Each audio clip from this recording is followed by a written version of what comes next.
നമസ്കാരം ABC. ഇന്ന് നമ്മളുടെ മുന്നിലേക്ക് വന്നിട്ടുള്ള റിപ്പയറിങ്ങിനായിട്ട് വന്നിട്ടുള്ളത് EV C25 ചേതക്കിൻ്റെ ഒരു സ്കൂട്ടറാണ്. കംപ്ലൈൻറ്റ് വന്നിട്ട് ബേക്കിലെ ഹബ്ബ് സൗണ്ട് നോയ്സ്, വളരെയധികം നോയ്സ് എന്ന് പറഞ്ഞ് വന്നിരിക്കുന്നത്. ഹബ്ബ് എങ്ങനെ അഴിച്ച് ക്ലീൻ ചെയ്യാം, ബ്രേക്ക് ഷൂ എങ്ങനെ അഴിച്ച് ക്ലീൻ ചെയ്യാം എന്നുള്ളതാണ്. ആദ്യം നമുക്ക് അഴിക്കുന്നത് ഈ ഇന്നർ മഡ് ഗാർഡാണ്. ഇന്നർ മഡ് ഗാർഡ് അഴിക്കാനായിട്ട് 4 mm അലങ്കി എടുത്ത് 4 ഭാഗത്ത് 4 സ്ക്രൂ കൊണ്ട് അത് അഴിച്ച് മാറ്റുക. അതിനുശേഷം 14 സ്പാനർ എടുത്തുകൊണ്ടിട്ട് ഷോക്ക് അബ്സോർബറിൻ്റെ 2 ബോൾട്ടുകൾ റിയർ സൈഡ് 2 ഷോക്ക് അബ്സോർബർ വരുന്ന വിധത്തിലാണ്. വീലൊന്ന് താഴ്ന്ന് കിട്ടും ഷോക്ക് അബ്സോർബർ അഴിക്കുന്നതോടുകൂടി. ശേഷം ഈ ഇന്നർ മഡ് ഗാർഡ് നമുക്ക് സ്ലൈഡ് ചെയ്ത് ഇങ്ങോട്ട് ഊരിയെടുക്കാൻ പറ്റും. ഈ കാണുന്ന പോലെ തന്നെ സ്ലൈഡ് ചെയ്ത് ഊരിയെടുക്കാൻ പറ്റും.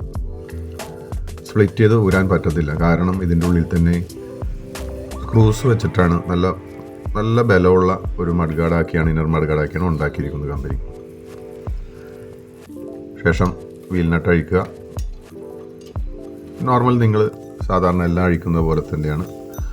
ഈ ഷോക്ക് അബ്സോർബറിൻ്റെ ക്ലാമ്പ് ഒരു സെപ്പറേറ്റ് ക്ലാമ്പാണത്, അത് അഴിച്ച് മാറ്റണം. 2 സൈഡിലും ഉണ്ടാവും. 12 ബോക്സാണ് ഉപയോഗിക്കുന്നത്.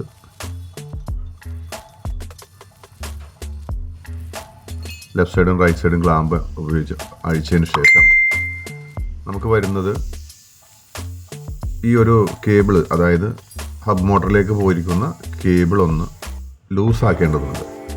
ടൈ ഒന്ന് ലൂസാക്കി വലിച്ചു കൊടുത്താൽ മതി. ഇതേപോലെ അഴിച്ചു കഴിഞ്ഞാൽ നമുക്ക് കോളർ ബുഷുകളും കാര്യങ്ങളൊക്കെ ഉണ്ട്. ശ്രദ്ധയോടുകൂടി തന്നെ നമുക്ക് ഈ ഹബ്ബ് അഴിച്ച് ക്ലീൻ ചെയ്യാവുന്നതാണ്. വീണ്ടും സെറ്റ് ചെയ്യാം, അതേപോലെ തന്നെ സെറ്റ് ചെയ്യാം. ഈ ഒരു ക്ലാമ്പിലാണ് ഷോക്ക് അബ്സോർബറും മറ്റും ഇരിക്കുന്നത്. അതിനുവേണ്ടി ഒരു സ്പേസറോട് കൂടിയ ഒരു ബോൾട്ടാണ് വരുന്നത്. സ്പേസർ ശ്രദ്ധിക്കുക, സ്പേസർ പോകരുത്. അപ്പോൾ ഇതുപോലെ തന്നെ കറക്റ്റ് സെറ്റിങ്ങും കാര്യങ്ങളും ചെയ്ത് ഈ ഷോക്ക് അബ്സോർബറും കയറ്റിയിട്ട് കഴിഞ്ഞാൽ നമ്മൾ വർക്ക് കഴിഞ്ഞു. കൂടാതെ ഇതിന് ഒരു സ്പെഷ്യലായിട്ടുള്ളൊരു കാര്യം കൂടി ഞാൻ കാണിച്ചു തരാം. ബ്രേക്ക് സ്റ്റോപ്പർ നിങ്ങൾ നോക്കിക്കഴിഞ്ഞാൽ ഒരു ബട്ടനാണ് ഇതിന് കാണുന്നത്. അമർത്തി പിടിച്ചതിന് ശേഷം അതൊരു ക്ലാമ്പിലേക്ക് കയറി കിടക്കുകയാണ്. വളരെ നല്ല ഒരു കാര്യം. എന്തായാലും ഈ ഒരു അറിവ് നിങ്ങളിലേക്ക് തരാൻ സാധിച്ചു. Thank you. ശരി.